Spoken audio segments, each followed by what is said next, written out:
The second episode of Jujutsu Kaisen has just come out.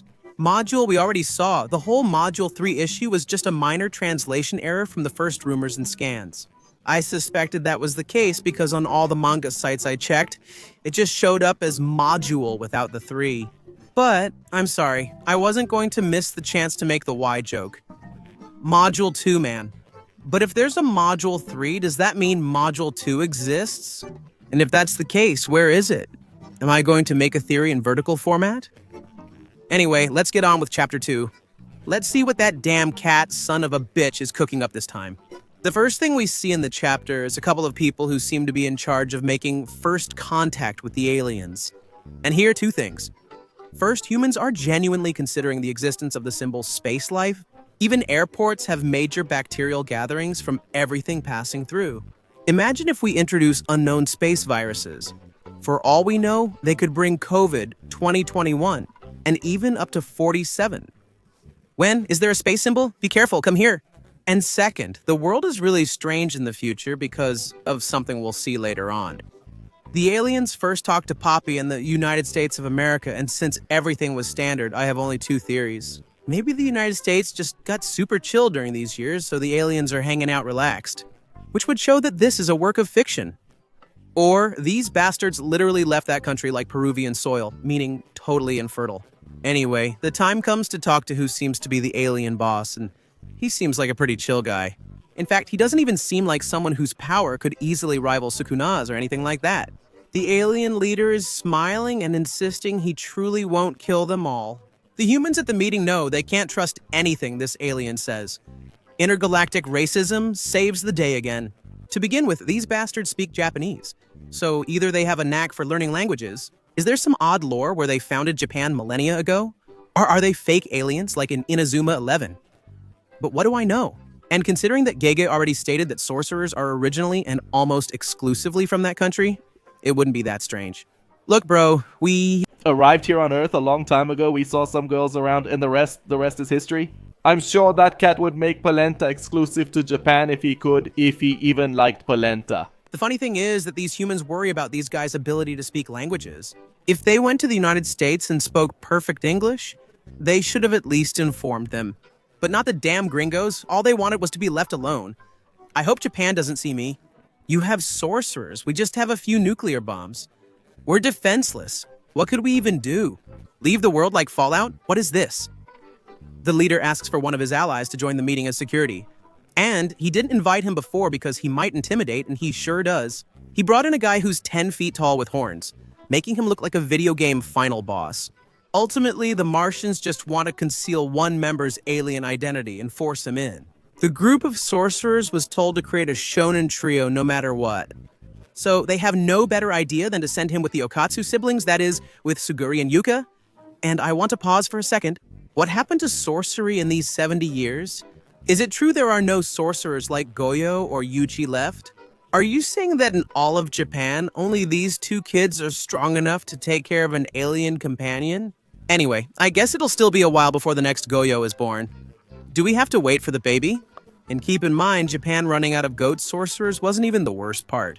After devouring his own cradle and saving the world, Japan acted like it was on top. As usual, just like real life, but now with actual reasons. So he decided to make him wiser, become ultra-nationalist, and separate himself from everyone else. Really edgy, you know? So now they're completely alone with this whole alien thing. And then after my buddy gave a speech about how very, very important children are for the future of this country, Suguri and Yuka start chatting casually. Yuka still doesn't believe that aliens are real, especially when the one who gave them that information in the first place was the same guy who had kidnapped kids ready to be sold like they were, I don't know, little bags of weed. They also know suddenly removing the third eye like that isn't normal, even for sorcery. So they decide to go back and visit the kidnapper, who literally makes a meta comment about how artificial intelligence made it ridiculously easy to hack the state and steal the Semurians' information. I mean, the Semurian aliens, like Semur Skinner. Even so, Yuka keeps nagging that aliens aren't real. And the kidnapper looks at her like, "Girl, can you shoot energy from your claws? Your brother has a fire sword? Grandpa summoned his dead ex-girlfriend's spirit and you still deny aliens exist? I hate when characters act so stuck up in fiction." Also, here's another harsh fact. There are around 50,000 Simmer Skinners on the current ship. The good thing is that while they must have plenty of resources now, it won't be long before they need human support, which will make their ship temporarily visible. That way, these two could do whatever they want.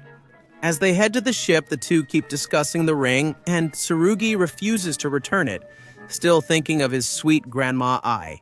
I remember her telling me before bed how she killed her father and brothers, destroying the clan that tortured and rejected her. In the last few episodes, my buddy went mad, killing everyone just to get the ring for his sister. In the end, they arrive at the ship, but just by looking at it. They know with their current level, if they try to go in, they'll end up like a cuy in a restaurant. In other words, dead as can be. And with a touch of lemon, But at least this helped confirm that there really are aliens on Earth.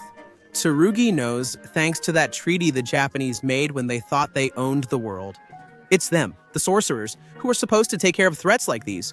My guy's going out to fight against 50,000 hydrogen bombs. And since they know they can't do anything, they decide to make a promise to themselves. Yuka wants to be as strong as his grandfather Yuta, and Tsurugi aims to match his grandmother Maki's strength. Can't wait to see Yuji's grandson there. Strange that the girl from the start of Shibuya turned out to basically be another Sukuna. Knowing Gege, he'll probably say Yuji died from not affording rice, while Yuta just chills, repopulating the clan with Maki. If you don't believe me, look at how the supposed protagonist still has nothing. The one pushed aside ended up with a wife, family, and grandchildren. So who are the real protagonists? It's like Gege wished Yuta was the protagonist instead of Yuji. Inside the ship, Maru appears, but surprisingly, he doesn't talk to Tsurugi or Yuka.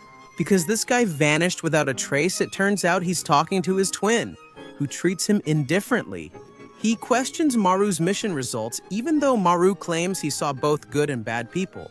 It seems these guys genuinely want a fruitful coexistence between both species.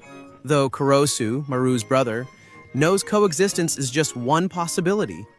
The other remains. Going head on.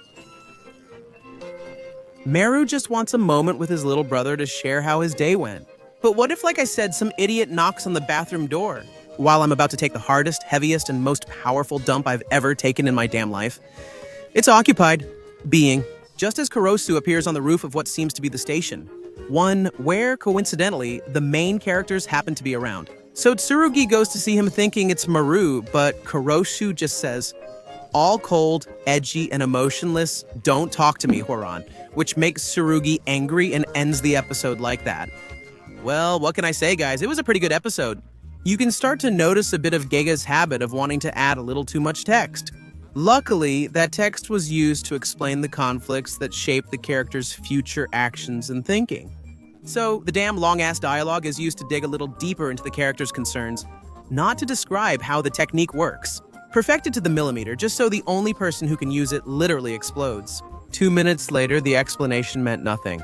Maybe you miss a bit of action, but well, I'll assume it's because the freaking last arc of Jutsu was fights, junk, presenting both protagonists' motivations, ambition for the ring or wanting to be like their grandparents, so early and effectively makes me happy.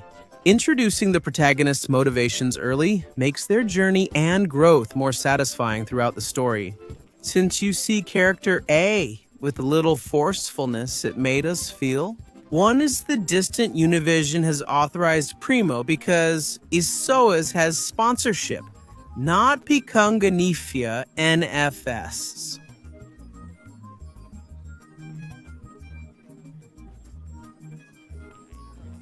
A good one. Talkers, you have no idea how much I want to see it. What happened to potential man Megumin over these years? Just to have a laugh. Like, I don't know, Megumin tried to tame her bull shadow and lost or something like that. Really stupid and tacky. Now's the time when, after everything that happened with Gojo and his cradle, Megumin ended up eating Mahoraga, and now she's wearing him like a cape. Just like Thrak, essential with Battle Beast and very funny. Why would I lie to you, God? I both love and hate how a meme can totally change my view of an image or video. See you guys. Remember Megumin, if something wasn't taught, it doesn't matter how often someone says you have potential.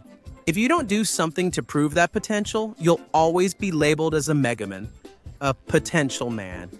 Insults that will hit harder in the future. Did your dad think Megumin would be the strongest of the three?